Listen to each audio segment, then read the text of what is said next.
पाकव्याप्त जम्मू काश्मीर भागात घेतल्या जाणाऱ्या कथित विधानसभा निवडणुका या पाकिस्तानच्या बेकायदेशीर ताब्याचं समर्थन करण्याचा आणि त्या भागातल्या मानवी हक्कांच्या गंभीर उल्लंघनावर पांघरूण घालण्याचा एक प्रयत्न आहे, अशी टीका भारतानं केली आहे.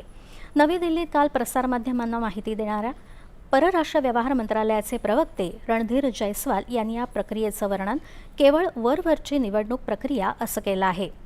जम्मू काश्मीर आणि लडाख हे भारताचे अविभाज्य आणि अतूट भाग असल्याचा पुनरुच्चार जयस्वाल यांनी काल केला. पाकिस्तानच्या ताब्यात असलेल्या जम्मू काश्मीरमध्ये सध्या सुरू असलेली व्यापक आंदोलनं ही पाकिस्तानचं आर्थिक शोषण, लोकांच्या मूलभूत अधिकारांची नाकारलेली पूर्तता आणि प्रशासकीय दडपशाही याचा थेट परिणाम आहेत, असं ते म्हणाले.